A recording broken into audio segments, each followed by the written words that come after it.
Buonasera, benvenuti a questo pomeriggio, questo convegno dedicato a Fiorenzo Toso e centrato su studi liguri del Mediterraneo. Fiorenzo Toso, ci fa molto piacere ospitare questo convegno nella nostra Accademia Ligure di Scienze e Lettere. Io sono Massimo Bacigalupo, vicepresidente che si occupa della sezione della classe di lettere, come si legge nel nostro statuto, cioè di tutte le cose umanistiche, compresa anche architettura, economia, ma anche letteratura e appunto filologia e glottologia. Fiorenzo Toso, scomparso prematuramente, ha lasciato un'eredità significativa di studi e anche di giovani studiosi che hanno seguito le sue ricerche, e per cui ci è giunta questa proposta di parlare degli argomenti di cui lui si è occupato, sia per ricordare l'importanza di questa figura ligure, genovese, ligure, e anche per stimolare il proseguo delle ricerche a cui lui ha contribuito in maniera così precipua. Fiorenzo Toso è stato ordinario di glottologia, professore ordinario di glottologia nell'Università di Sassari. Il convegno è organizzato da Erika Autelli con altre studiose che adesso lei ricorderà e che sentiremo sicuramente nel corso di questi interventi, che si presentano numerosi, molto concentrati perché i tempi sono stretti. Ci sarà una pausa caffè alle 15:45 e poi proseguiremo parlando di linguistica, di poesia, di Toso, della persona stessa, della personalità di Toso, del genovese, del tabarchino, di grammatica e anche di musica, perché si chiuderà il pomeriggio con due compositori, Marcello Fera e Claudio Lugo, che hanno messo in musica dei versi in genovese del Seicento di un poeta, Cavalli, che è stato uno degli ultimi oggetti di studio di Fiorenzo Toso. Dunque, benvenuti a tutti e cedo la parola ad Erika Autelli.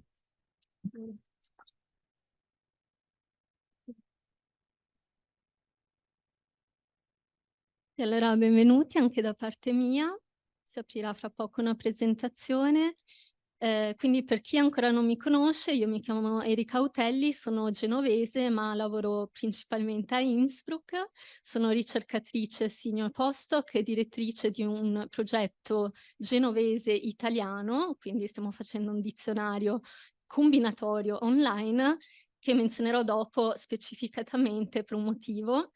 E sono anche docente di linguistica generale e di linguistica e territorio, che erano due corsi del mio maestro presso l'Università di Sassari, appunto di Fiorenzo Toso. E non sono da sola a organizzare questo evento, partecipa insieme a me la professoressa associata di letteratura spagnola, Marta Gallignanes Cayen, che non solo era collega di Fiorenzo Toso, ma era anche la sua compagna e ci sta seguendo online per motivi didattici, ma c'è e dopo ci parlerà.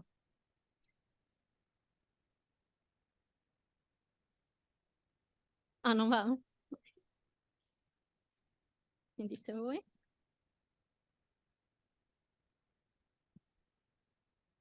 Dunque, prima di iniziare ci tengo a fare dei ringraziamenti, innanzitutto a tutti voi, ai presenti che sono qui, ma anche a chi ci segue online, numerose persone, ci fa molto piacere, e ovviamente a tutti gli enti che hanno sostenuto questo evento, in primis l'Austrian Science Fund, FF, che è anche l'ente che finanzia il mio progetto, appunto, che si chiama GEFRAS 2, e perché lo menziono? Innanzitutto è gratuito, quindi e lo trovate gratuitamente online, ma soprattutto perché era coautore anche il professor Toso, ci forniva dei dati storici e lo trovate appunto gratuitamente online, anche se non è ancora finito, terminerà a fine 2025. Ovviamente ringraziamo le università per cui lavoriamo, l'Universität Innsbruck, anche l'Università degli Studi di Sassari e ovviamente l'Accademia Ligure di Scienze e Lettere che non solo ci ospita, tra l'altro ringraziamo anche Marcello Fera che poi farà un intervento, compositore, ci ha dato questo contatto e siamo riusciti a mettere in piedi questo evento. Non solo ci ospita ma offrirà generosamente anche una pausa a caffè, quella delle 3:45 nella sala qui accanto, che è la sala della presidenza. Sì, quindi ovviamente questo convegno è per rendere onore a Fiorenzo Toso, ma anche per diffondere alcuni dei suoi innumerevoli studi e per dare dei nuovi spunti di ricerca. Siamo in dovere di portare avanti qualcosa che lui ci ha lasciato. Per motivi di tempo e dato che le pubblicazioni sono già state pubblicate, non ci sarà una discussione, ma abbiamo previsto più interventi di 10, massimo 15 minuti e qui prego i relatori di rispettare i miei cartelli 5 minuti, 2 minuti e stop, perché altrimenti non ci stiamo nei tempi, ve li passerò molto discretamente. Sì, è importante, le relazioni e tutto il convegno verranno salvate sul sito dell'Accademia Ligure di Scienze e Lettere di Genova, tramite YouTube. Per favore, chi ancora non ha firmato la liberatoria tra i relatori la firmi ancora, ci sono qua dei fogli che potete compilare prima di andare via. E gli atti del convegno usciranno nel 2024 presso la casa editrice Zona, e abbiamo qui il rappresentante che presenteremo dopo, e saranno sia in formato cartaceo sia digitale in forma di ebook. Inoltre volevo segnalare che stasera per chi si vuole unire, tuttavia a proprie spese, quindi 12 euro a testa per un buffet con un drink, chi vuole si può unire alla pericena che sarà esattamente qui sotto nel locale che si chiama Mente Locale. Abbiamo già chiesto a tante persone, posso chiedere se si vuole aggiungere già qualcuno che non mi ha ancora detto vengo volentieri alla pericena, perché io e Marta abbiamo raccolto dei nomi, però se sappiamo più o meno quante altre persone si aggiungono, per favore alzate la mano, altrimenti sì. Ok, vi dico solo che abbiamo prenotato per una decina di persone, ma ci hanno detto comodamente anche 15, e poi ovviamente c'è tutto il locale, 9 ci hanno già detto che vengono, quindi se siete veramente in tanti dovremo dire qualcosa, però mi sembra che insomma magari farete un salto, quindi credo che non ci siano problemi. Bene, poi mi preme dire e vorrei anche ringraziare chi negli ultimi giorni ci ha aiutato anche a organizzare il convegno. Sono stata molto in contatto con Don Jérôme-Luc Muniglia de Giustiniani e anche con Marco Bonetti, che ha fatto in modo di registrare anche un saluto del professor Claude Passé, che sentiremo dopo. Tra l'altro è importante anche menzionare Claude Passé perché gli atti verranno finanziati in parte dalla Académie des Langues Dialectales del Principato di Monaco e in parte dal Vicerettorato per la ricerca di Innsbruck. Per chi si è iscritto ufficialmente abbiamo preparato anche dei cartellini che poi vi potete prendere durante la pausa pranzo, la pausa caffè per conoscervi meglio. Ovviamente non è obbligatorio usarli, l'unica preghiera che avremo è di riporli poi nello scatolone in fondo alla stanza, su quel tavolo in fondo, perché sono di proprietà dell'Università di Innsbruck che li riutilizzerà. Bene, volevo dare come prossimo step la parola all'assessore Bordilli, non so se ci sia ancora.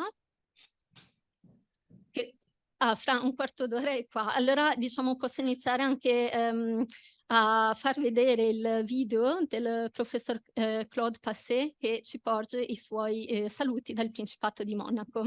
E è solo una cosa forse ancora che ho dimenticato di dire, ma c'è scritta: chi ha bisogno di un attestato di partecipazione, a parte i relatori che riceveranno in automatico un attestato, vi manderò poi una mail, chi ne ha bisogno per favore mi mandi una mail. Trovate facilmente il mio indirizzo mail su internet, comunque mi chiamo Erika con la C Autelli, quindi il mio indirizzo sarebbe erica.autelli@uibk.ac.at. Bene, possiamo passare al video.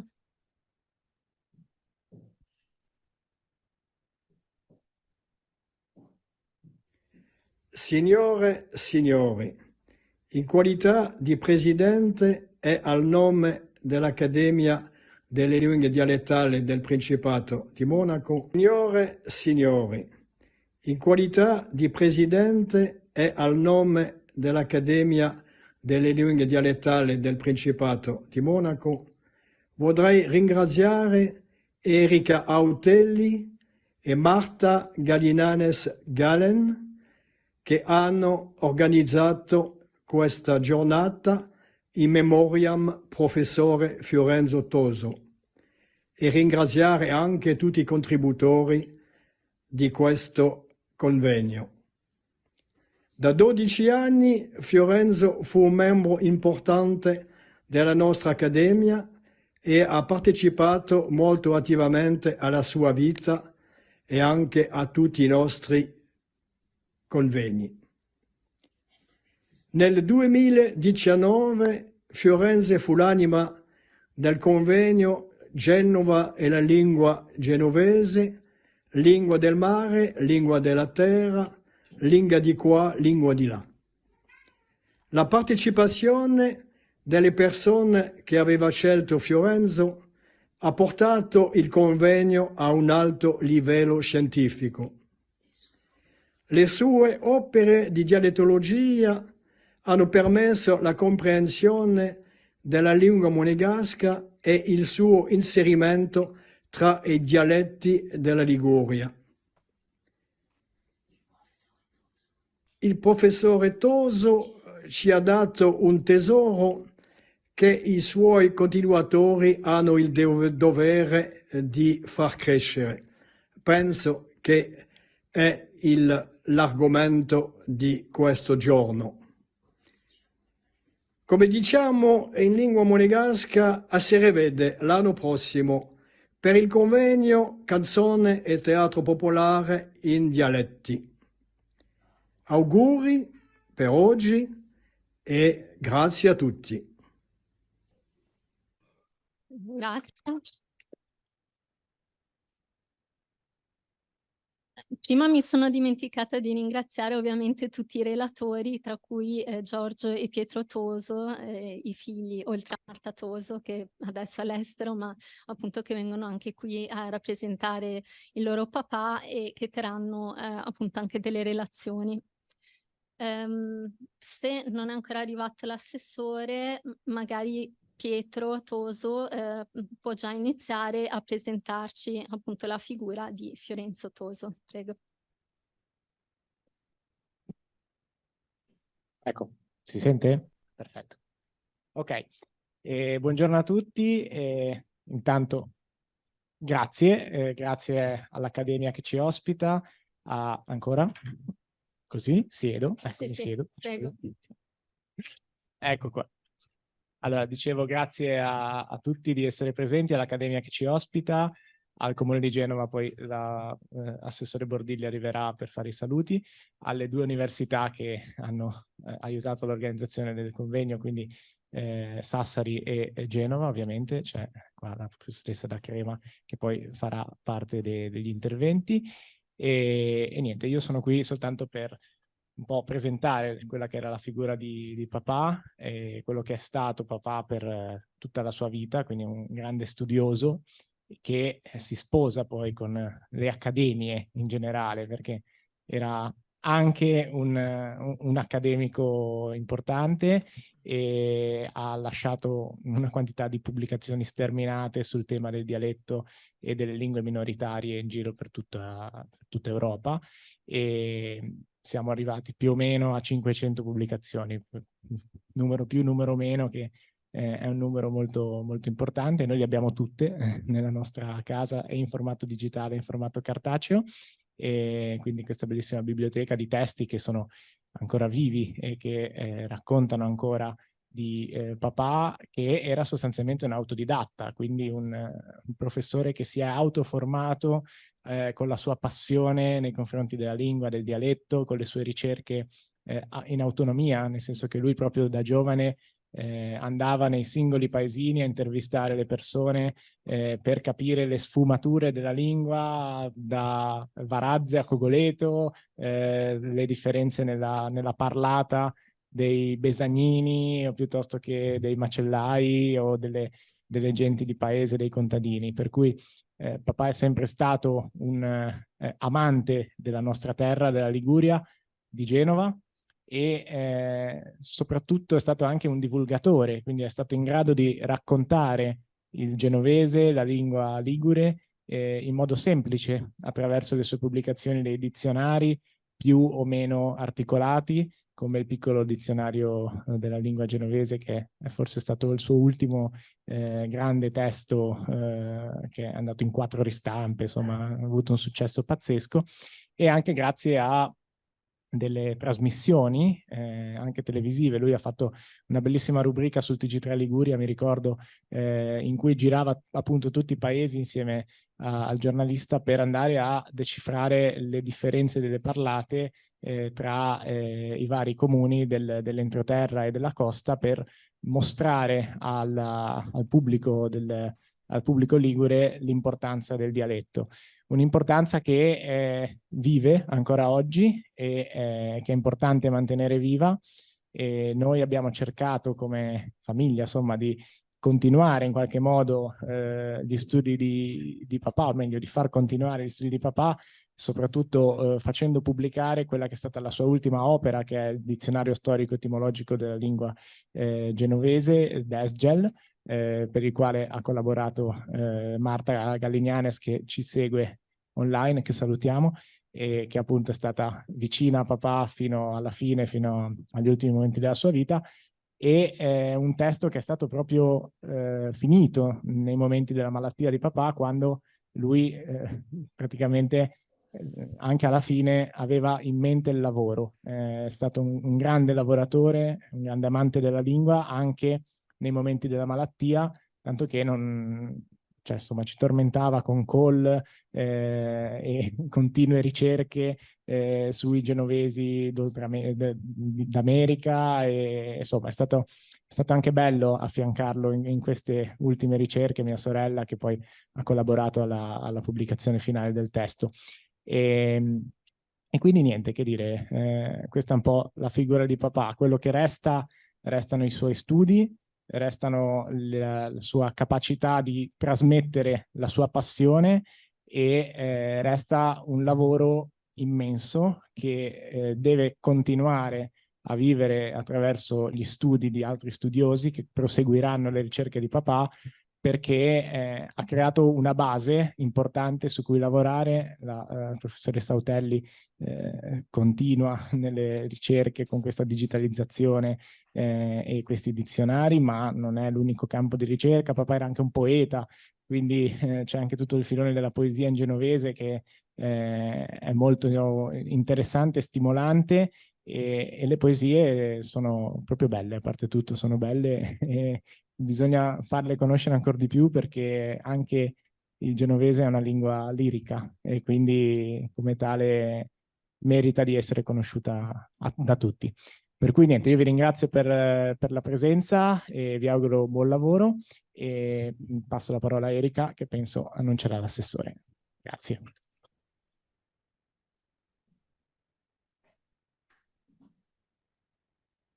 Sì, grazie mille. Allora, prima ho dimenticato ovviamente di presentare Pietro, no? Quindi va anche detto che Fiorenzo Toso non ha lasciato solamente degli studiosi desiderosi di sapere sempre di più sui suoi vari campi di ricerca, ma ovviamente anche i figli, tutti molto competenti. Pietro si è laureato sia a Genova sia a Macerata in beni storico-artistici, è funzionario del comune di Genova, è uno dei candidati al primo bando nazionale per la divulgazione scientifica del sito UNESCO.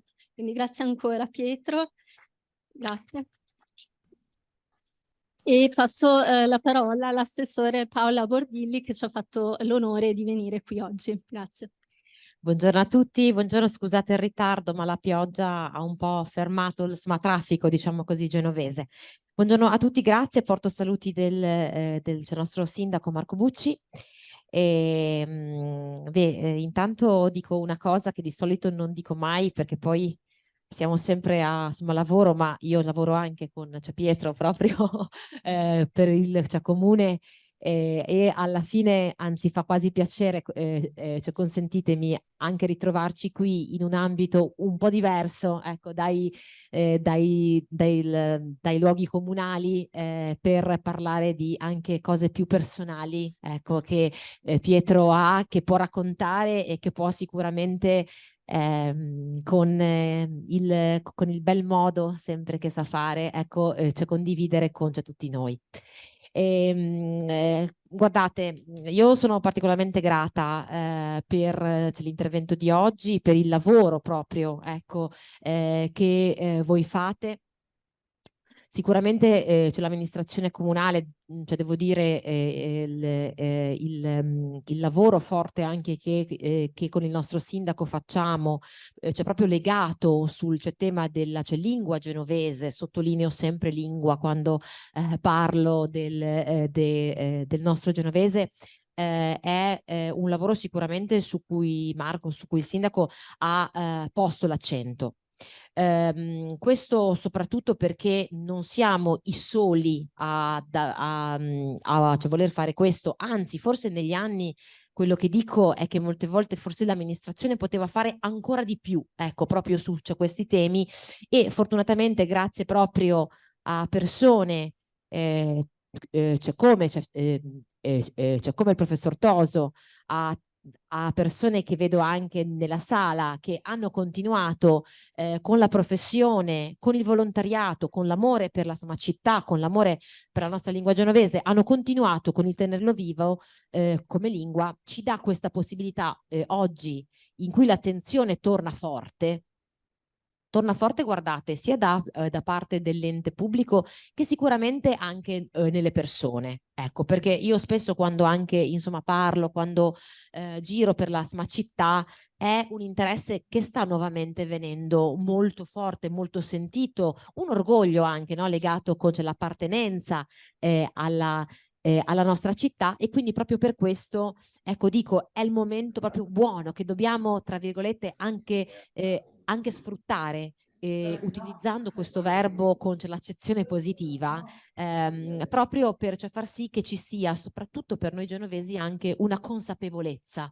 ecco, maggiore proprio della storia della nostra lingua, di coloro che hanno lavorato e delle anche comunanze e della fratellanza che la lingua ha creato, e penso giusto proprio con Carlo Forte, con Calasetta, questo legame in cui anche l'identità e l'orgoglio della lingua genovese viene anche confermato non soltanto da noi genovesi nella nostra città, ma anche proprio in altri luoghi.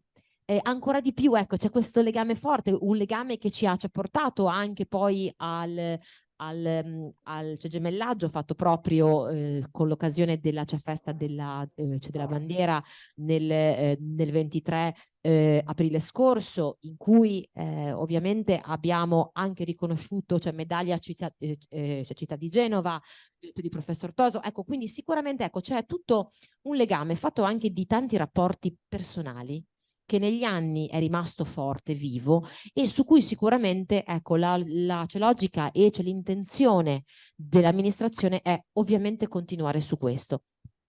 Continuare anche guardando verso il futuro, ecco, mi piace soprattutto dire questo, ecco, continuare affinché tutta questa anche la professionalità che c'è nello studiare una lingua come il genovese e il patrimonio storico, si farà il conto della restante conversione sulle basi apprezzato dai nostri giovani, con le modalità magari, ecco, su questo sì che dobbiamo lavorare per comprendere anche quali sono quelle nuove modalità di dialogo e di linguaggio, ecco, che partendo da una lingua tra virgolette sicuramente non diciamo così giovane, deve comunque poter dialogare con dei mezzi anche linguistici verso i nostri giovani. Quindi insomma ecco, grazie per questo lavoro, per i momenti anche di studio proprio come oggi, e vi do già, ecco, la diciamo rassicurazione di un costante lavoro cioè dell'amministrazione pubblica e un sostegno pieno per anche quello che può venire fuori proprio, ecco, oggi anche dal vostro dialogo, dal cioè, vostro studio, per confermare, ecco, l'interesse forte della nostra città verso quella che amiamo definire e sottolineare cioè Bampi, guai se cioè dico dialetto, quindi lo insomma confermo, ecco, verso quella che è una lingua genovese. Grazie.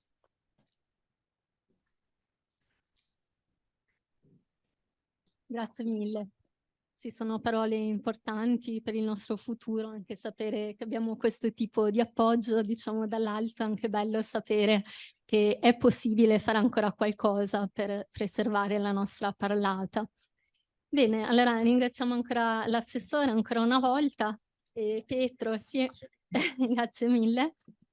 Benissimo. E quindi adesso continueremo con la prossima relazione. Il prossimo relatore è Giorgio Toso, quindi come vi dicevo un altro dei figli di Fiorenzo Toso dell'Università di Genova, studioso di storia, ha svolto il suo dottorato presso il Dipartimento di Antichità, Filosofia e Storia dell'Università di Genova. Grazie mille per essere venuto. Dove vuoi tu? Sì. Grazie.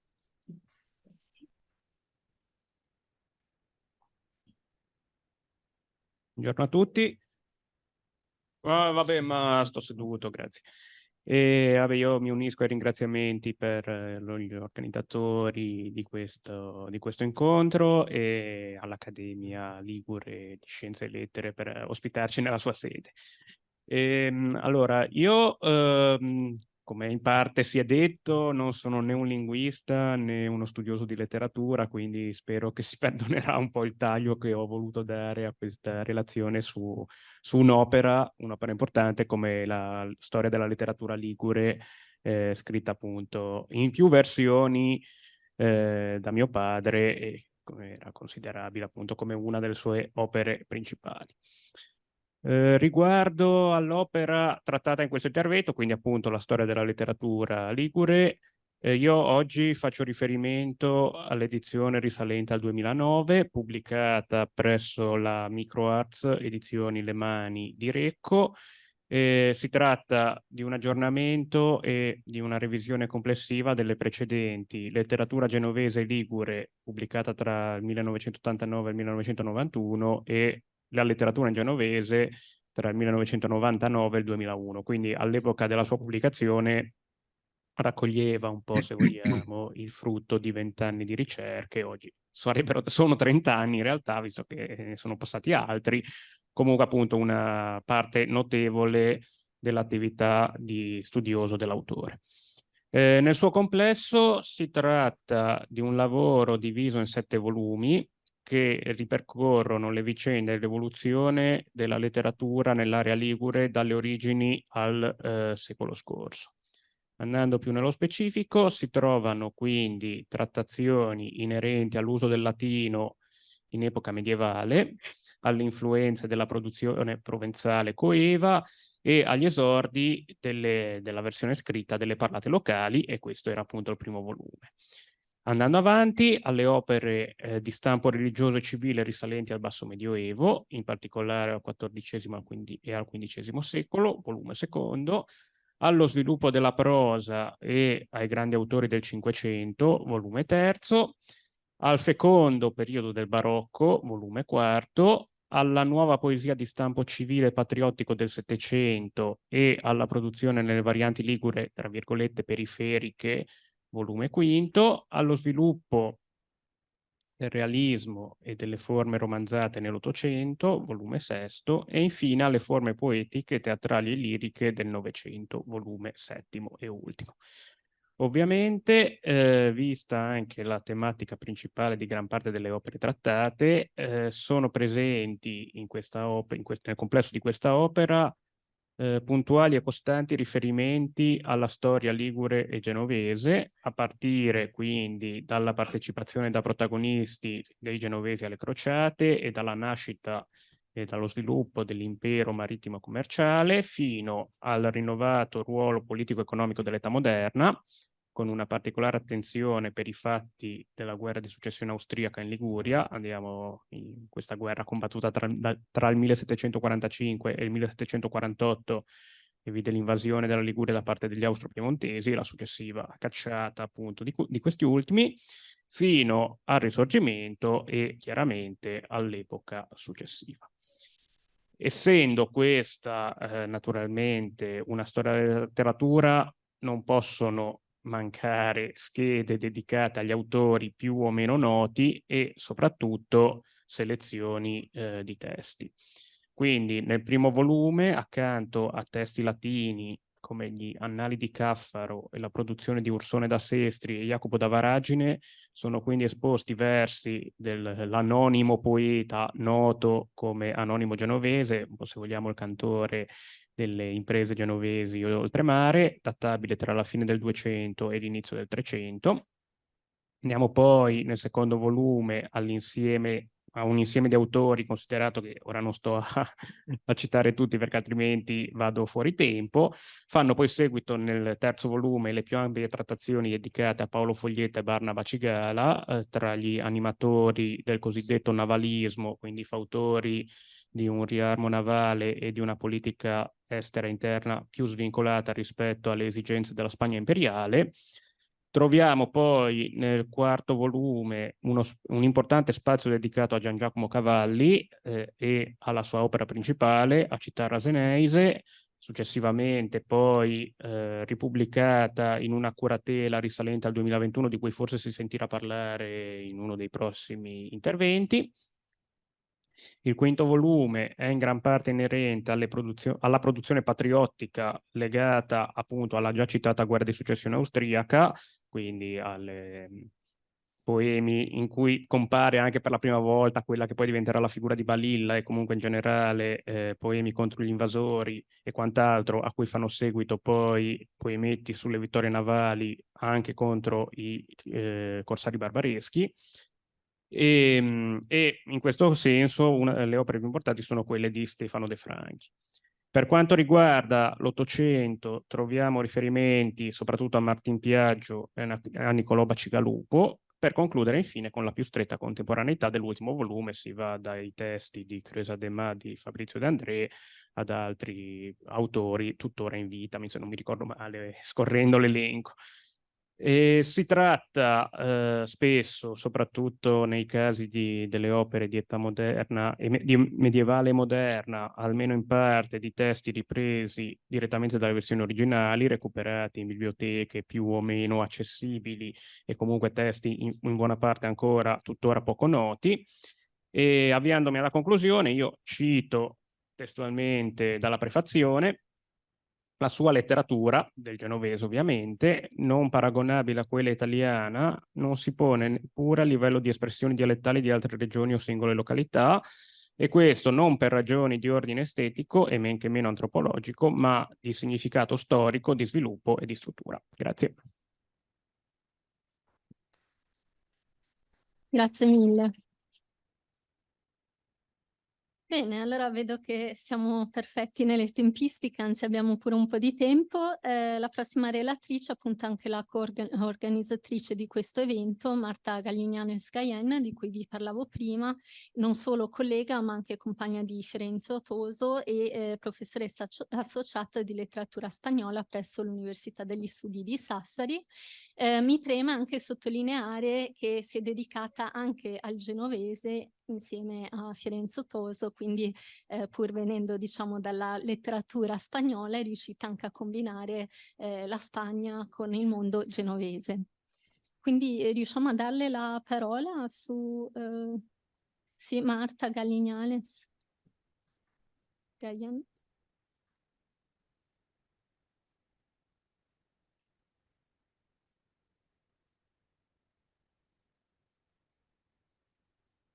Allora Marta, per ora ti vediamo. Ah, mi sentite? Ora sì. Ah, ok, perfetto. No, pensavo che qualcuno mi dovesse... Allora, grazie Erika, buongiorno a tutti. E innanzitutto io mi scuso con tutti voi, no? Perché non sono presente, non sono a Genova in questo momento, ma in questo periodo mi è veramente difficile allontanarmi dalla Sardegna. Ovviamente io vorrei anche ringraziare, così come ha fatto Erika, l'Accademia Ligure in primis, e tutti i relatori che con grande generosità hanno accettato di partecipare oggi, tutte le persone che hanno reso possibile questa giornata in un modo o in un altro e soprattutto il pubblico presente. E non vi faccio perdere più tempo e do passo alla mia comunicazione, no? Alla mia presentazione. Allora, è per me un grandissimo onore presentare in questa sede il dizionario etimologico storico genovese e ligure. Non solo perché si tratta dell'opera postuma del collega, amico e compagno di vita Fiorenzo Toso, bensì perché, come vedremo in seguito, è la grande sfida che ci ha lasciato. L'interesse per la dialettologia storica esiste da sempre, soprattutto se consideriamo quanto abbia contribuito alla costruzione della lingua comune, nel nostro caso specifico quella italiana.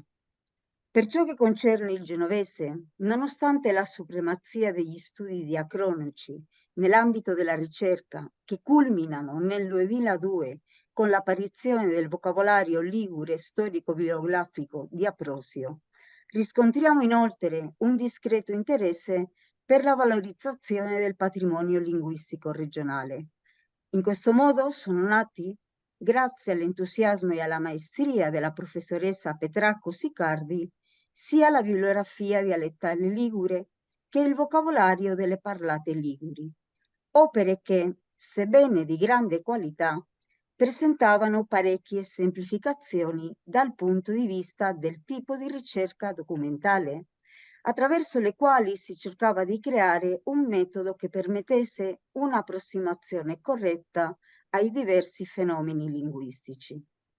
Ciò nonostante, stiamo parlando di una lingua e di una regione che hanno avuto un ruolo rilevante nella storia.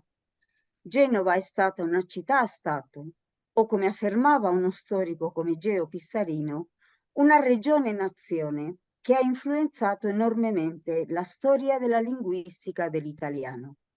E inoltre, a differenza di altre zone dell'Italia, il genovese era la lingua che rappresentava l'egemonia dello Stato, con una serie di funzioni insolite all'interno del contesto italiano.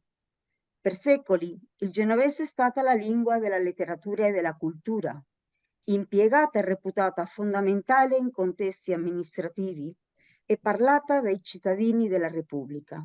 E se ciò non bastasse, siamo dinanzi ad una lingua che circolò ampiamente nel bacino del Mediterraneo, costantemente in contatto con altre realtà e altrettante popolazioni, espressione di una cultura pratica che fu, per secoli, il luogo di elaborazione, ricezione e distribuzione di importanti contributi in materia di vocabolario.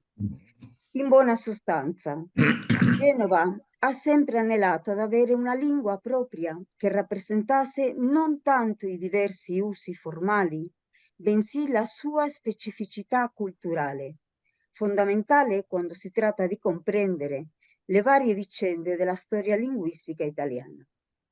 È inoltre necessario prendere in considerazione le caratteristiche della documentazione che è arrivata fino a noi. Ci troviamo davanti ad una letteratura, come diceva Fiorenzo, ridotta ma non infima. Difatti, da un punto di vista storico, il genovese e i dialetti liguri presentano una serie di vantaggi, già che da un lato possono contare su una letteratura quantitativamente ridotta, ma di gran qualità, come dimostra per esempio l'opera di Gian Giacomo Cavalli, massimo esponente in Liguria della poesia barocca. Dall'altro, bisogna insistere sul fatto che tali testi hanno incarnato un modello alternativo rispetto a quello della letteratura italiana, da un punto di vista non solo ideologico, bensì contenutistico. Allo stesso tempo si tratta di una letteratura in buona parte conosciuta e facile da localizzare, che va oltre ulteriori possibili scoperte. Da tali premesse nasce l'idea di portare a termine lo scrutinio completo di tutte le fonti, edite ed inedite, dalle origini fino al 1815. Ed anche in questo caso la precisazione è d'obbligo. Perché fino a quell'anno? 1815 è una data convenzionale legata alla storia civile della Liguria, poiché segna un momento politico-culturale di massima importanza, la fine di ogni forma di indipendenza dello Stato genovese. La storia cambia direzione e viene meno un'esperienza repubblicana che con i suoi alti e bassi aveva rappresentato fino a quel momento la supremazia storica della Liguria, con una serie di prerogative che spariranno parzialmente dopo l'occupazione napoleonica del 1797 e definitivamente con l'annessione allo Stato Sabaudo. Lo scrutinio, che abbraccia un lasso di tempo di oltre 600 anni, è iniziato nel 2006 e si è concluso nei primi mesi del 2022, permettendo così di consultare non solo le opere classiche della lessicografia dialettale, ma anche le pubblicazioni più recenti, quali ad esempio il caso di Nomina necessaria scholaribus, un glossario latino volgare trecentesco di Aria Ligure, di Aresti e di Arcangeli. In questo modo il database DESGEL raccoglie e classifica le diverse accezioni di tutte le voci presenti, indipendentemente dal fatto che si tratti di tradizione diretta o indiretta, di origine straniera o locale, offrendo un'immagine completa non solo della storia del genovese, bensì in particolare della sua relazione con le altre varietà liguri. Le attestazioni sono organizzate in ordine cronologico, secondo le diverse accezioni che descrivono e sono accompagnate da un'abbreviazione della fonte con la data e l'indicazione del luogo esatto, pagina, foglio, nel quale compare il suddetto termine. Riguardo tali fonti, il criterio fondamentale seguito è stato quello di essere il più esaustivi possibile. Si è scelto di avere dubbi sui materiali piuttosto che il fatto di non considerarli. Del testo o del suo autore si menziona nei restanti casi. Un simbolo anteposto alla citazione indica che appartiene a testi che possiamo già considerare in italiano regionale.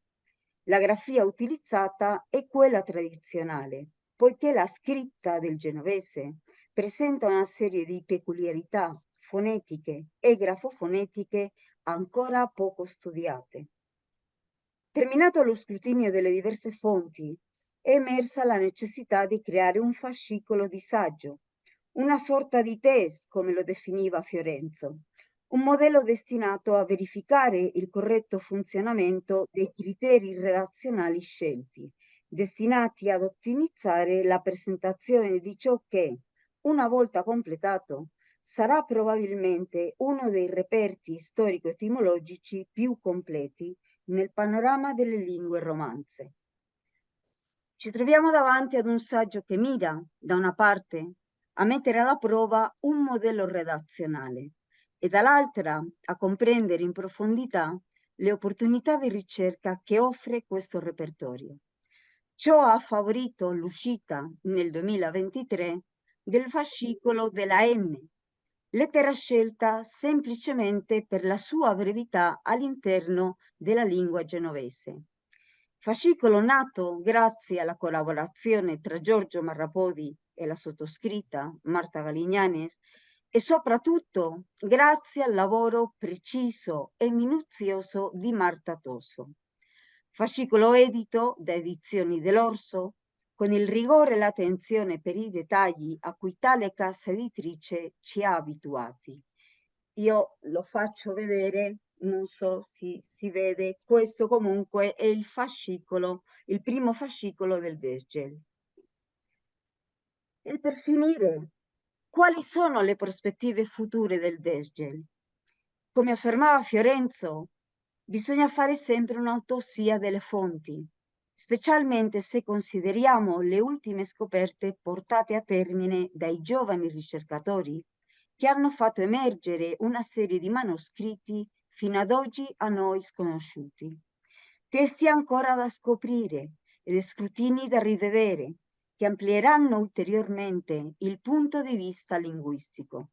Il Desgel è un'opera che deve essere continuamente integrata, soprattutto se si considera la rivalorizzazione che gli studi sul genovese hanno riscontrato negli ultimi anni e non ultimo il crescente interesse verso tale lingua. Da questo punto di vista, il genovese ha ancora tanto da dare e da dimostrare e può risultare fondamentale nella formazione dei giovani studiosi nel processo di conservazione di un patrimonio documentale estremamente rilevante. Tutto questo è il Desgel, ultimo gesto d'amore di Fiorenzo nei confronti della sua disciplina e della sua terra, la Liguria. Grazie.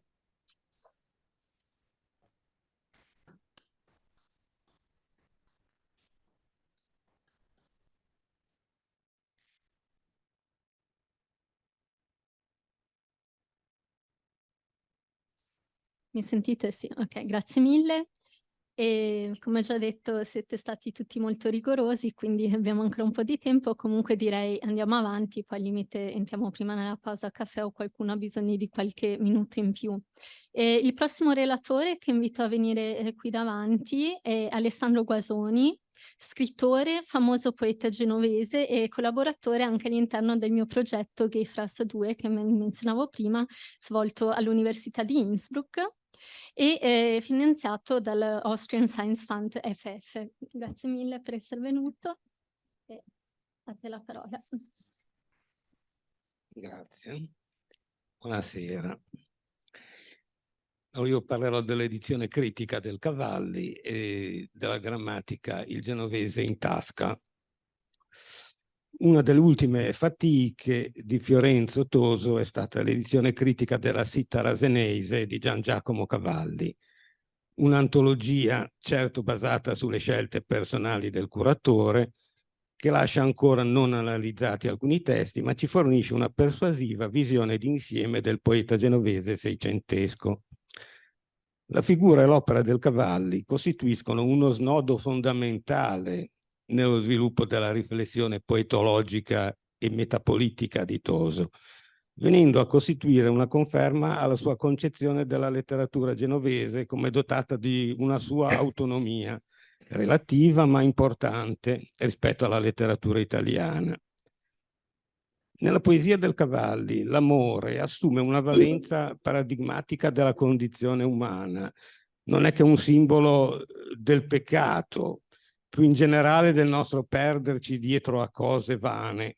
E infatti alla fine della raccolta il poeta dichiara che si dedicherà soltanto d'ora in avanti a temi religiosi e alla poesia encomiastica, politica, che d'altronde è soprattutto un modo di porre in rilievo la personalità del poeta stesso, di garantirgli l'immortalità, secondo un luogo comune letterario che risale alla poesia latina e greca, da Teonide a Safo, a Orazio, non omnis moriar. Il canto immortale sottrae il poeta al tempo e alla morte. Più in generale, fa rilevare Toso, negli encomi dogali, nella canzone di guerra del 1625, con la sua esaltazione della ideologia repubblicana, l'opera del Cavalli testimonia la percezione che la classe dirigente genovese aveva di sé e la rappresentazione che di sé voleva dare al mondo. Anche in altre regioni italiane si può trovare una produzione poetica culta, con intenti d'arte, espressa nelle varie lingue locali, non però un poeta che voglia così consapevolmente farsi voce dell'ideologia di una nazione, di una sua unità culturale prima che politica. Sebbene poi anch'essa non sia altro per il Cavalli che un pretesto alla stregua della lirica amorosa per autoesaltarsi e procurarsi l'immortalità letteraria. Toso fa notare come la lirica del Cavalli, espressa in una lingua molto lontana dal genovese attuale, non può essere letta con degli occhiali contemporanei. Frasi che oggi sembrerebbero comiche o solo vagamente umoristiche, a quei tempi possedevano tutt'altro significato.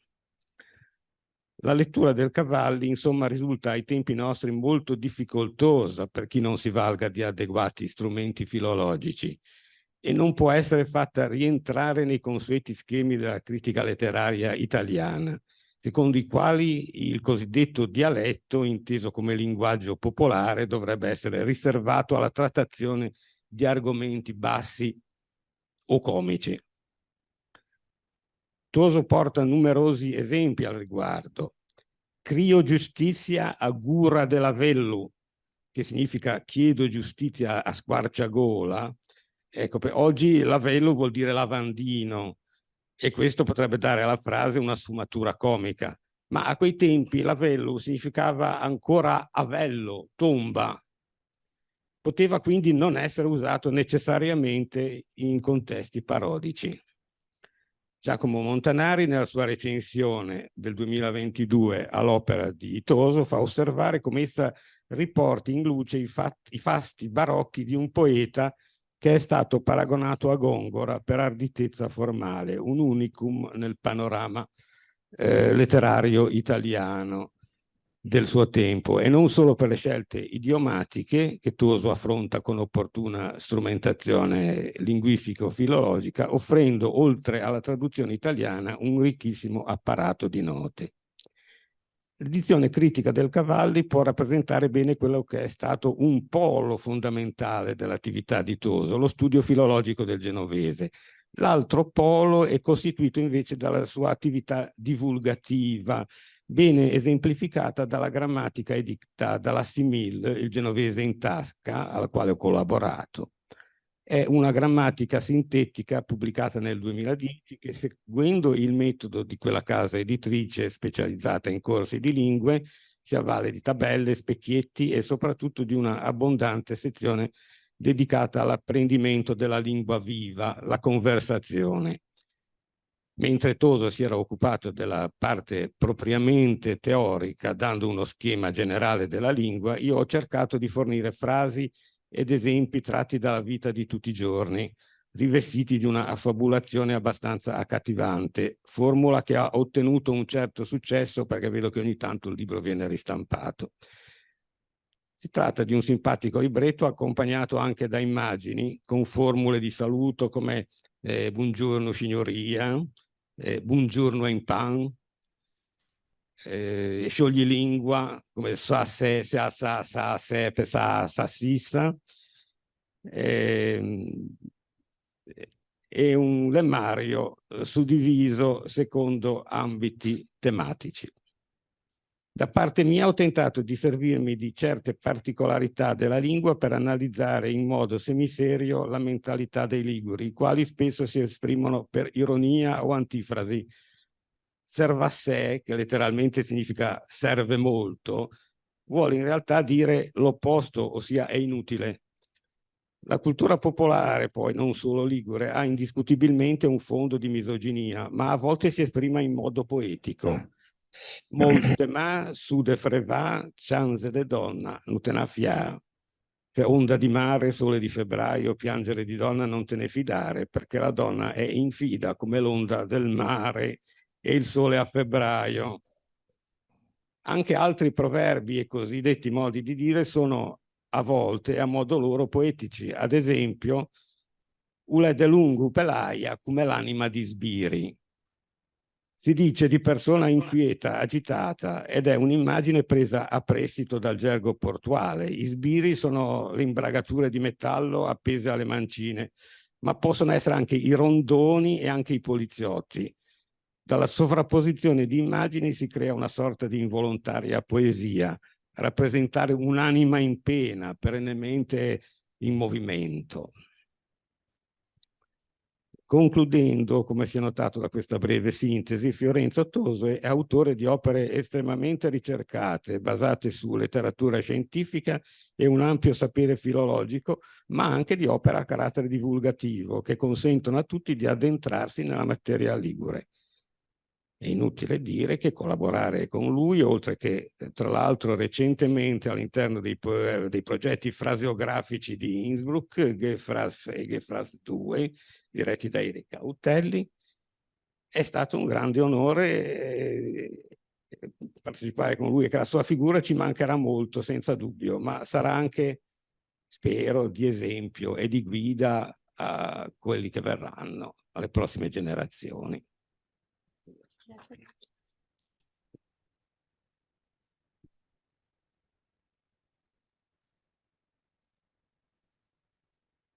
Sì, allora grazie mille e dico solamente che vedo ancora dei posti liberi, no? Un po' più avanti, quindi se qualcuno che è ancora in piedi ha desiderio di sedersi, se venite proprio molto più avanti ci sono ancora dei posti. E sì, abbiamo avuto qualche piccolo intoppo con Zoom per la password, ma non ci vuole una password, no? Ok, scusate perché appunto ci siamo dovuti coordinare un attimo per questo problema, ma speriamo che si risolva.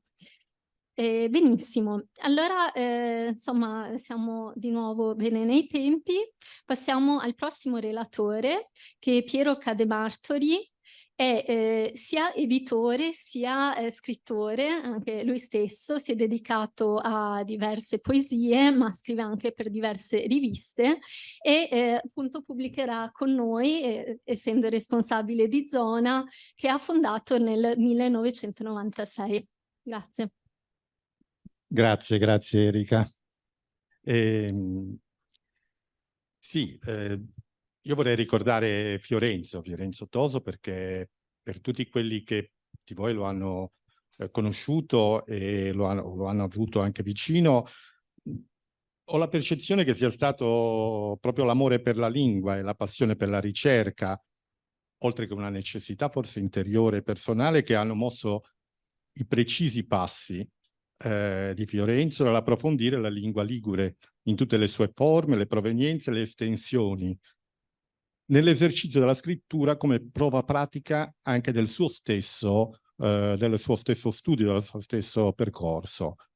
Se non ci fosse stato questo amore profondo, forse non si capirebbe altrimenti la dedizione con la quale ha rivolto la sua vita alla scoperta, alla riedizione, alla pratica del genovese, lasciando tracce, come qui vediamo, insomma, così forti, profonde e fondamentali, no? E direi come nessun altro, insomma, sino ad ora.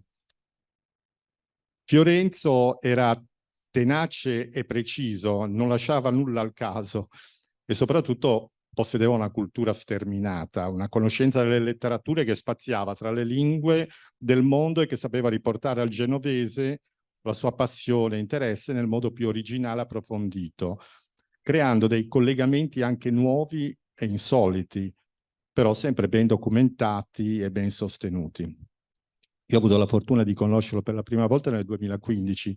Andai a casa sua ad Arenzano insieme all'amico poeta Guido Caserza per parlare di un suo possibile nuovo libro per la nostra casa editrice Zona, e forse anche di una collana di autori in lingua ligure.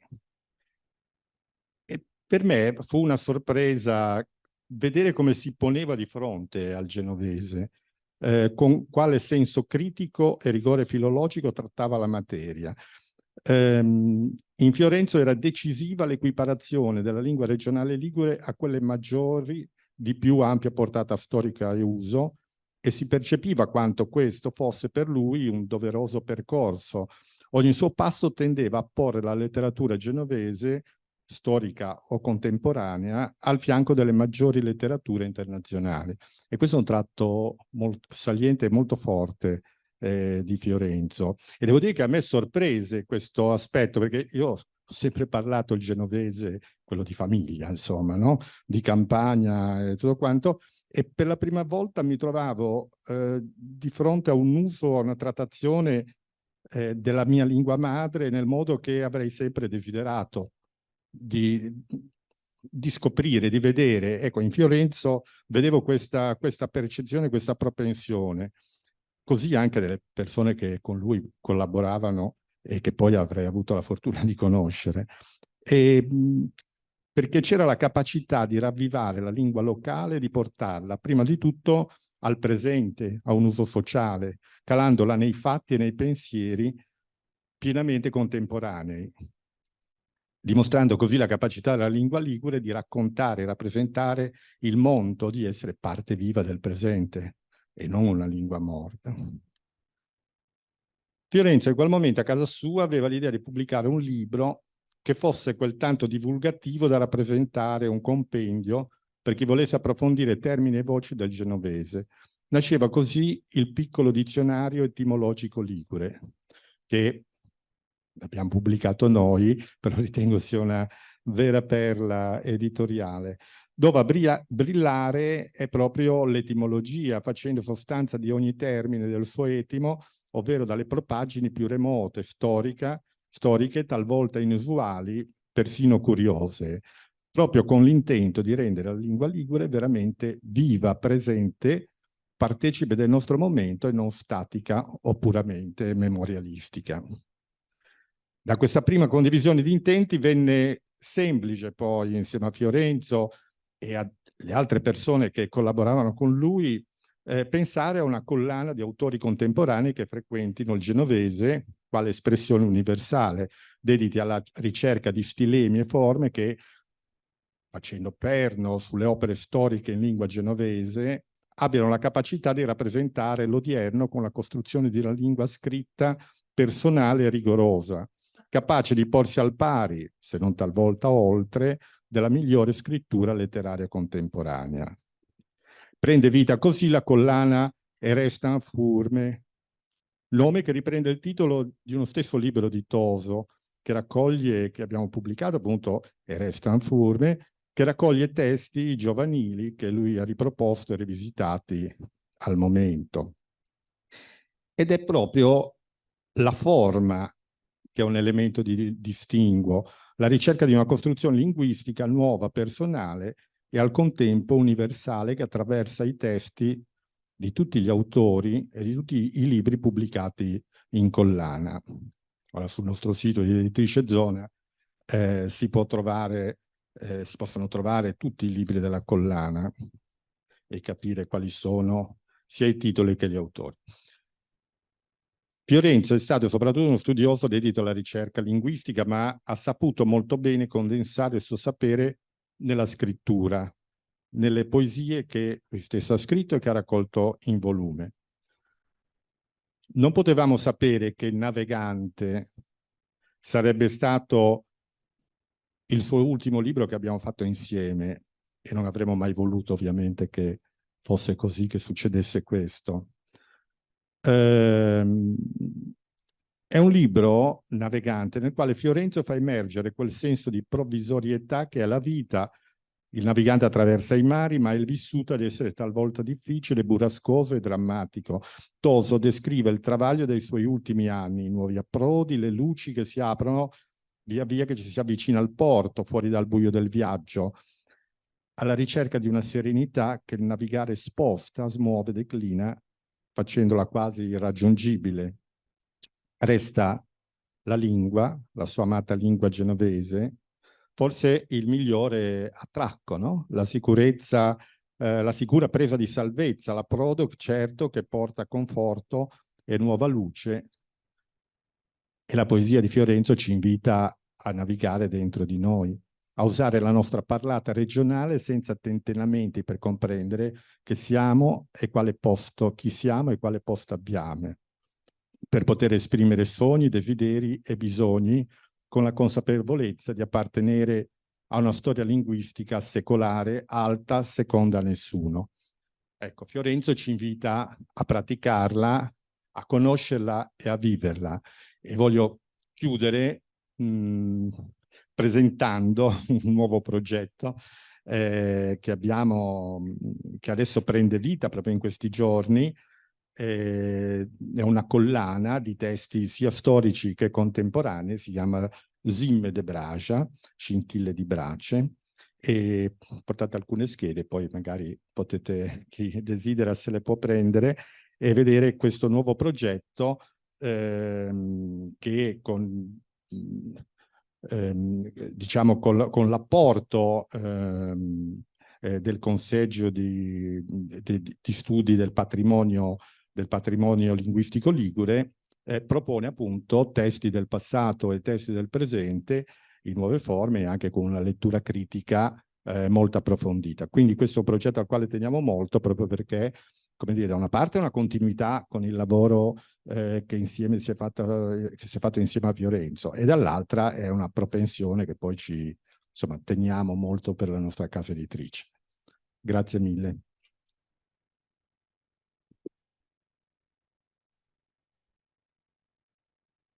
Grazie, volendo può anche fare passare i fogli, che magari chi ha interesse si prende una copia. Benissimo, allora siamo arrivati all'ultima relazione di questa ultima sezione, appunto chiedo al professor Fanfani di venire avanti. Massimo Fanfani è un rinomato storico della lingua italiana presso l'Università degli Studi di Firenze e dal 2004 condirige la rivista Lingua Nostra. Inoltre dal 2012 al 2017 è stato accademico segretario dell'Accademia della Crusca. Grazie mille per essere venuto fin qui. Grazie a voi dell'invito. Il libro su cui sono stato invitato a intervenire è questo, cioè Parole e Viaggio. Un libro davvero straordinario, che segna in qualche modo una svolta, se così si può dire, nel percorso scientifico e umano di Fiorenzo.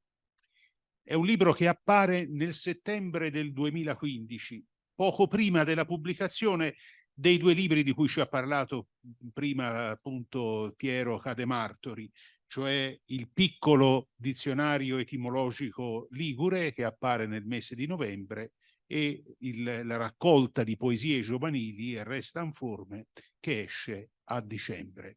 Quindi è un trio di libri legato insieme. Questo Parole di Viaggio, itinerari nel lessico italiano tra etimologia e storia, appunto pone l'accento sull'italiano. Vedremo che molti di questi scritti, di queste pagine, riguardano ancora il Ligure e la Liguria, cioè un libro che tiene ancora conto dei rapporti fra il Ligure, i dialetti liguri e la lingua nazionale, però è un libro nuovo nel panorama degli studi di Fiorenzo. Queste tre opere che appaiono nel 2015 sono tre opere legate fra di loro. C'è per esempio nel piccolo dizionario etimologico un rimando a questo libro, a queste Parole e Viaggio, perché anche qui si parla di etimologia, cioè questo accento sull'etimologia. E un invito che faccio subito all'editore è appunto di ristampare il piccolo dizionario etimologico, che andò esaurito abbastanza perché è un libro, è un dizionario etimologico del Ligure di grande valore. Con Fiorenzo si era riparlato appunto di aggiornarlo, lui stesso credo avesse degli appunti per aggiornare il piccolo dizionario etimologico, ma è un'opera comunque, anche così com'è, anche nella versione del 2015, merita di essere riproposta. E poi il libro di poesie. Per le poesie che pubblica alla fine di quell'anno sono, come lui dice, stralci di un'autobiografia. Stralci di un'autobiografia mentre l'autore cambia, perché tutto cambia. E dice appunto nel risvolto: sono io che invecchio. Quindi è un momento, questo momento in cui appaiono questi tre libri, in cui c'è appunto un qualcosa che cambia in Fiorenzo. Ora, non è che Fiorenzo stesse invecchiando nel 2015, era un vulcano anche allora di progetti e di idee, non stava invecchiando, ma partiva per un nuovo viaggio. Fino a quel momento Fiorenzo si era occupato prevalentemente di dialetti liguri, di letteratura ligure, di qua e di là dal mare, e poi delle lingue minoritarie. C'erano appunto i suoi studi che aveva cominciato a fare quando insegnava a Udine, al centro del plurilinguismo di Udine, quindi quei 2 bei volumi sulle minoranze linguistiche in Italia e in Europa e in Sardegna. Sono tre libri proprio sulle lingue minoritarie. Ora invece appunto affrontava un mare diverso, un oceano diverso, cioè itinerari nel lessico italiano tra etimologia e storia. Questo libro è un libro che raccoglie gli studi degli ultimi 5 anni, quindi sono studi che partono diciamo dal 2005-2006, i più vecchi, ma la maggior parte sono concentrati appunto negli ultimi 5 anni, quindi dal 2010 al 2015. L'importanza di questo libro è appunto la riflessione approfondita sull'etimologia e sulla teoria dell'etimologia e sulla ricostruzione storica del lessico. I saggi di questo libro, i capitoli di questo libro partono nella raccolta di questo libro che ha una sua organicità, anche se è fatto di pezzi diversi. Parte da diversi motivi, cioè i centri di interesse sono questo: il desiderio di andare in fondo nel rapporto fra etimologia prossima e etimologia remota. Quando si studia l'etimologia di una parola spesso ci si ferma alla radice immediata, cioè una parola viene dallo spagnolo, dal francese o dalla lingua da cui arriva, e non si tiene conto, diciamo, che questa parola magari ha un retroterra più lontano, è un esotismo magari che viene da una lingua diversa, oppure ha una parola germanica che ci arriva dallo spagnolo o dal francese. Quindi tener conto dell'etimologia remota e del rapporto che c'è fra etimologia remota e etimologia prossima è qualcosa appunto di teoricamente importante, perché dà una nuova prospettiva nel considerare appunto la ricerca etimologica. Poi l'altro punto importante è la valorizzazione degli aspetti extralinguistici, cioè quando si studiano le parole bisogna studiare anche le cose, anche le vicende storiche in cui quelle parole sono inserite, anche il lato materiale, cioè appunto la parola e la cosa, la parola e le persone che hanno usato quelle parole, la parola e il momento storico in cui quella parola si è sviluppata. E poi, anche questo è interessante, la distinzione fra i vari tipi di rapporti interlinguistici. Diciamo, ci possono essere vari tipi di interferenze fra una lingua e l'altra, e capire bene di che cosa si tratta, cioè se si tratta di un prestito, di un calco, oppure di che tipo di prestito sia, di che tipo diciamo di processo di interferenza e di prestito è avvenuto. Questo è importante proprio per capire il momento in cui avviene il contatto linguistico. E poi l'altro punto notevole che costituisce, diciamo, il grande contributo di Fiorenzo Toso allo studio dell'etimologia ligure è la quantità di dati, la raccolta di dati, cioè fondare lo studio etimologico non soltanto su intuizioni o così ricerche limitate a pochi elementi, ma partendo da uno spoglio approfondito di tutto quello che si può trovare di testi liguri. E questo è la base, ce l'ha detto prima Marta, appunto, del dizionario storico e etimologico del genovese, che è fatto appunto raccogliendo in un corpus enorme, cioè quindi materiali di ogni secolo della storia del Ligure, e questa gran quantità di dati permette di avere delle etimologie delle storie di parole più soddisfacenti. Ma il motivo fondamentale che muove appunto che sta dietro a questo libro è l'insoddisfazione che aveva Fiorenzo di fronte ai luoghi comuni, alle credenze che spesso anche nella scienza linguistica ci sono. Talvolta appunto si pensa che tutto sia a posto, ci si fida delle etimologie del passato, e invece Fiorenzo era un uomo dalla mente libera che ragionava con la sua testa, e se c'era qualcosa che tutti affermavano, la prima cosa era cercare di capire dove stava l'inghippo, cioè se c'era qualcosa che poteva capovolgere quelle che erano le teorie correnti o i luoghi comuni che continuamente si ripetono.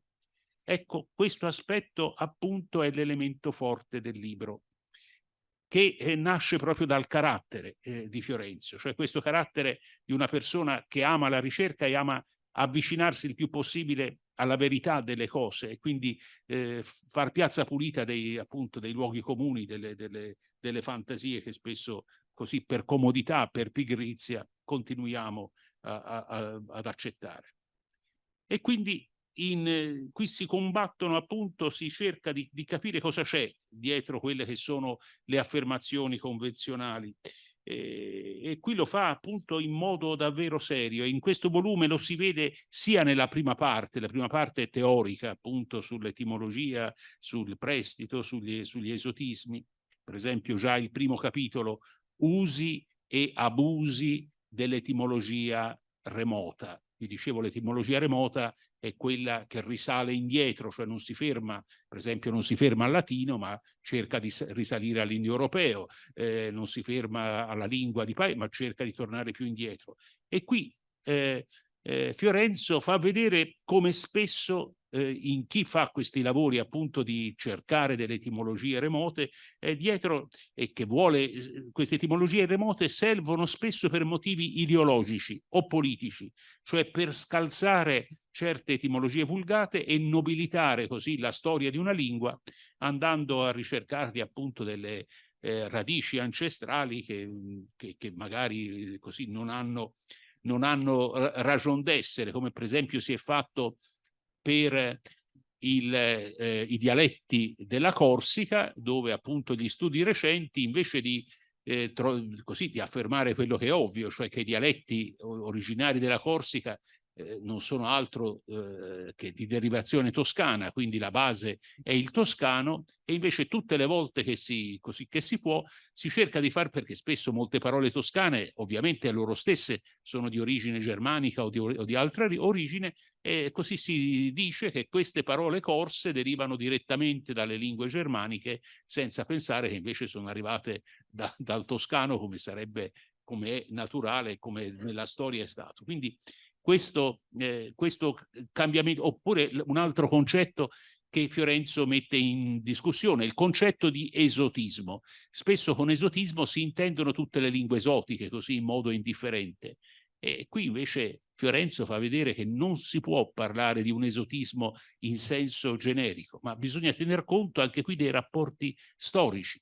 Per esempio, le lingue delle popolazioni che si affacciano sul Mediterraneo. Ci sono sì lingue che vengono considerate esotiche, come l'arabo o il turco, però nel Mediterraneo, proprio per i rapporti che ci sono fra le popolazioni, rapporti commerciali, scambi, contatti continui e quindi interferenze da una parte e dall'altra, cioè ci sono italianismi nelle lingue arabe della costa nord dell'Africa, come ci sono arabismi nell'italiano, quindi questa influenza reciproca e questo rapporto più stretto non fa considerare appunto queste interferenze non degli esotismi come le parole che ci arrivano dall'estremo oriente o dalle lingue amerindiane o dalle lingue del Pacifico, che sono veramente esotismi, ma come un genere, diciamo, di prestiti che hanno uno statuto a sé. Appunto il desiderio di capovolgere appunto i luoghi comuni risulta anche in tanti capitoli che riguardano etimologie. Questo è un libro di etimologie, ci sono appunto varie etimologie che erano ritenute sicure e invece in questo libro dall'ingegno di Fiorenzo vengono così dimostrate false. Una è ad esempio la parola baccalà. La parola baccalà era da tutti, insomma, è ritenuta un prestito spagnolo da una lingua ibera, dallo spagnolo, dal portoghese, oppure da una lingua nordica, cioè questo nome del pesce seccato è o dallo spagnolo o da appunto da una lingua appunto settentrionale, da una lingua nordica. E invece Fiorenzo, proprio grazie al suo grande così, raccolta di dati storici, da questo archivio di testi liguri antichi, riesce a vedere che la parola appunto bacalaris, cioè bacarali, non bacalaros, ma bacarali, si trova addirittura nella lettera di Michele da Cuneo, che è uno degli accompagnatori di Cristoforo Colombo, quello che fa il secondo viaggio con Cristoforo Colombo e racconta appunto la vicenda e che era scrive in genovese, e quindi questa parola è già nel genovese della fine del 400 e quindi è antecedente al prestito baccalà, che si crede che venga dallo spagnolo o da altre lingue, quindi si trova prima in genovese. E questo termine, appunto, se compare prima in genovese che nelle fonti appunto che lo riportano alla Spagna, qualcosa vuol dire. E allora qui Fiorenzo ipotizza un'altra ragione, dà un'altra spiegazione di questa parola, cioè questa parola viene non appunto dal nome del pesce, Bach, nel senso del pesce con una testa grossa, Bach, questa sarebbe l'etimologia, ma deriverebbe da baccalaris, che nel Medioevo era una denominazione del chierico, da cui poi viene baccalaureato. Quindi il pesce si chiamerebbe appunto come fraticello, come il nome la denominazione appunto del monaco, baccalaris, che dà il nome al pesce. Questa è l'ipotesi appunto che sulla base di questa antica attestazione in ligure riesce a formulare Fiorenzo. Ora ce ne sono tante altre, non voglio, bisogna chiudere. No, ci staremo ancora. Va bene, un quarto d'ora, va bene, insomma, se volete, così sono disponibile a raccontarvi anche altre di queste etimologie, diciamo, capovolte o comunque ridimostrate da Fiorenzo. Questo libro mi è particolarmente caro perché diciamo conosco quasi tutti i capitoli, mentre Fiorenzo le scriveva, e quindi ne sono così, quando apparve rimasi appunto, ne abbiamo discusso insieme, insomma, quindi alcuni capitoli li ho visti nascere, li ho discussi con Fiorenzo, alcuni di questi capitoli addirittura Fiorenzo li ha pubblicati nella nostra rivista, siamo stati onorati di ospitarli nella nostra rivista, e anche dopo questo volume ha continuato a collaborare con la nostra rivista, e quindi ci sono altri saggi di etimologie, diciamo, liguri italiane che meriterebbero di essere raccolti, e se fossero raccolti formerebbero un altro volume come questo. Insomma, quindi Fiorenzo ha continuato questo viaggio con le parole anche dopo questo libro, ed è un libro bello e interessante, perché un altro dei motivi che hanno spinto Fiorenzo a fare questo libro è proprio cercare di appassionare alla ricerca linguistica, alla ricerca etimologica. Lo dice nella prefazione, vuol far vedere come anche la ricerca linguistica è una ricerca appassionante, una ricerca dove appunto così ci si può entusiasmare cercando queste strade, questi percorsi che compiono le parole. Ci si può appassionare, ed è anche una ricerca in qualche modo poetica, perché l'etimologista, cioè chi studia la storia delle parole, l'origine delle parole, deve essere mosso anche da così quello che è appunto l'ingegno poetico, cioè cogliere qualcosa che magari soltanto razionalmente non si riesce ad arrivare, ed è anche una ricerca di affetti, di memorie, di sentimenti. Per esempio, in uno di questi saggi sulle parolacce del genovese, c'è anche questo, insomma, sulle parole del gatto e i paradossi della tipicità, le parole del gatto, cioè quelle parolacce che qui Fiorenzo studia l'etimologia di quella più nota, cioè Belin, appunto, oltre a qualcun altro, e comincia questo saggio appunto con un ricordo personale. Dice: la locuzione genovese non rende giustizia alla simpatia che da sempre circonda i felini domestici in Liguria.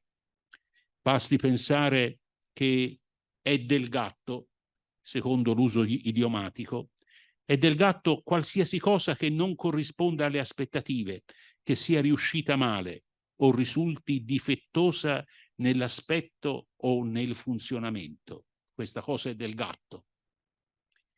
Nelle mie memorie di infanzia, ad esempio, ricordo la mamma quando diceva che a prima padellata è del gatto, la prima padellata è del gatto, riferendosi alle frittelle quando l'olio in cui si versava la pastella non era ancora in ebollizione, con il risultato di ottenerne di piatte spugnose.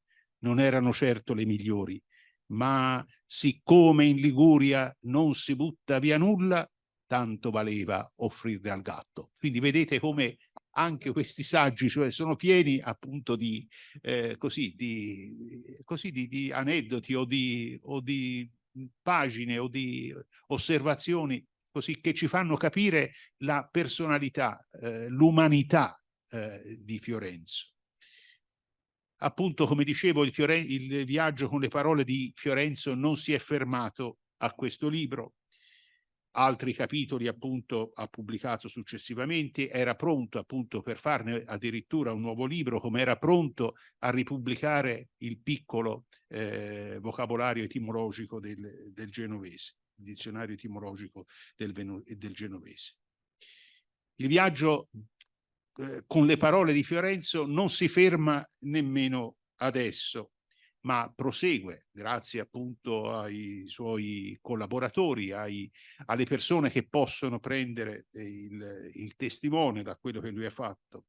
Prosegue in mezzo a noi e insieme a noi, noi che si continua a remare su questa barca e lui che sospinge la nostra vela. E vi ringrazio.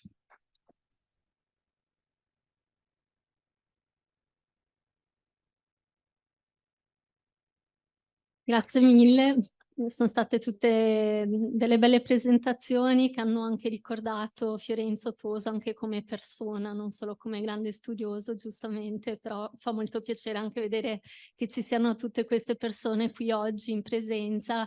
Tra l'altro dovrei fare una cenno alla pausa caffè, no? Quindi come vi dicevo prima è in questa stanza qui a fianco, però diciamo inizialmente erano state preventivate 35-40 persone che si erano iscritte, quindi lo dico per mettere le mani avanti, insomma non siete insomma piano piano. È un po' presto per la pausa caffè, mi dicono, non sono ancora arrivati? Ah, ok. Sì, perché in effetti abbiamo finito leggermente prima, no? Quindi era prevista dalle 3:45 alle 4:15, insomma, non appena arrivano, con calma, facciamo la pausa caffè.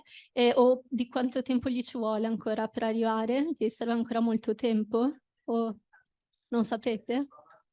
Stanno arrivando. Vabbè, dai, intanto anche se finiamo un quarto d'ora dopo non c'è problema, no? O c'è qualcuno che vuole già anticipare la propria relazione, forse, della seconda sezione? O se ci sono domande, commenti. Alzate la mano perché altrimenti non sappiamo se c'è qualcuno che vuol dire qualcosa. Sì, prego. Grazie.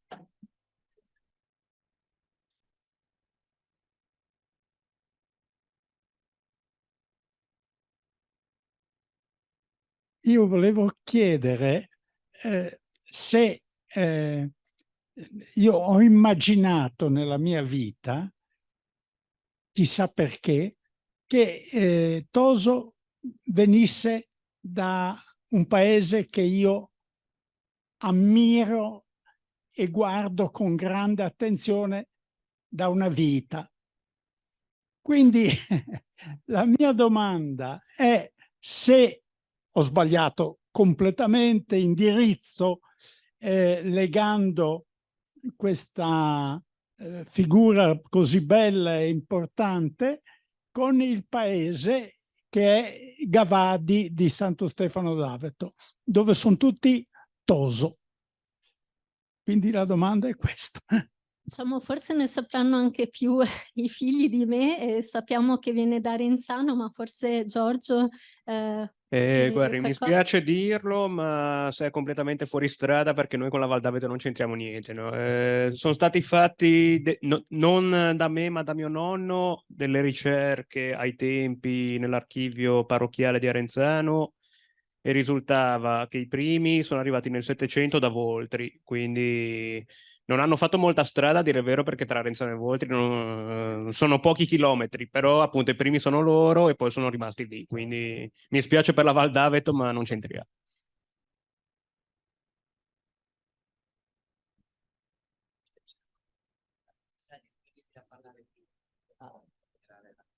Ci sono anche commenti, non solo domande, ma se volete fare... Sì? Non conosci che parla senese. Sì, sì, qualcuno sì, no, ma ma non dico tutti. qualche relatore dico, che parla in senese. Non ne... Sì, sì, ah, qualche vengo dopo. Vengo. sì, sì. Aspetta un attimo, c'è un altro signore. Però gli interventi saranno in italiano, no? Quindi questo è importante perché ovviamente si possono dare degli esempi, Allora, però volevamo allargare il pubblico, diciamo. Va bene? Allora prego. Grazie. Beh, io approfitto perché ho una storia che mi gira in testa da un sacco di anni e approfitto del professor Fanfani qua che me l'ha evocata. Dunque, sarò brevissimo. Per ragioni di lavoro eravamo in contatto, a proposito delle parole esotiche che lei ha citato, eravamo in contatto con una signora del Nord Africa. Un giorno io consegno un lavoro e lei era affiancata a un mio collega perché imparava questo tipo di lavoro. In francese, parlava in francese. Io ero giovane di bottega, presento il lavoro al capo ufficio, legge quello che avevo fatto e mi si rivolge in genovese a me e mi dice: Belin, ma cosa ti hai scritto? Te in sciachello? Mi dice a me, no? Questa signora sente la parola sciachello, sciachello che arabo, francese, cioè si agita. E allora poi ci siamo fatti spiegare che questa parola sciachello diceva, almeno me la ricordo così, ecco, diceva che è la storia di un principe arabo, una favola, che si innamorava perdutamente di una principessa, purtroppo l'amore non va a buon fine, non si sa bene per quale motivo, e questo principe impazzisce d'amore e corre col cavallo nel deserto. E lei dice: correre col cavallo nel deserto vuol dire morire, perché nel deserto si va col cammello, no? Quindi sostanzialmente impazzisce d'amore e scompare nel deserto. Il principe Chocolat. Così, io gliela do a proposito di parole esotiche. Tutto qua, non so. Sì, sì, grazie, interessante. Non so se le fa un commento. No. Okay.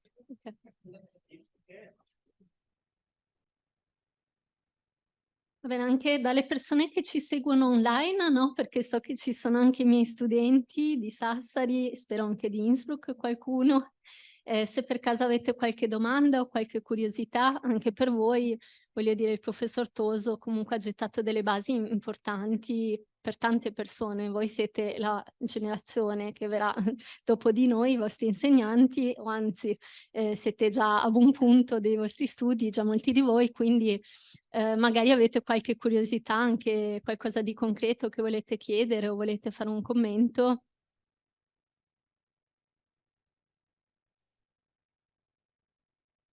Anche perché in alcuni corsi appunto che teniamo a Sassari, io e il collega che terremo dopo una relazione insieme, Marco Caria, parliamo ovviamente anche delle varietà della Sardegna e quindi sono particolarmente interessanti perché si notano anche dei tratti liguri in queste parlate sardo-corse, ma ovviamente nel tabarchino, no? Ci seguono anche a distanza diversi tabarchini che colgo l'occasione di salutare e che ovviamente hanno delle stime molto alte al momento di parlanti, no? Abbiamo detto soprattutto Carloforte, è stato menzionato anche Calasetta, Carloforte lo diremo anche dopo, raggiunge quasi un 90% e Calasetta sul 70%, comunque sono ottimi numeri, almeno queste le ultime stime. Quindi ovviamente anche loro possono dare un contributo importante sia per fare dei confronti, ma anche perché valorizzano le loro parlate, no? In questo caso appunto i tabarchini, e possono essere anche qualcosa di interessante sia per noi liguri sia anche per chi viene da fuori da confrontare.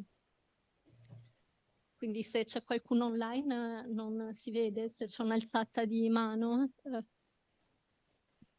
Non ci sono domande online, no? Ok, allora diamo la parola. Volevo chiederle, il dizionario etimologico del Tabarchino.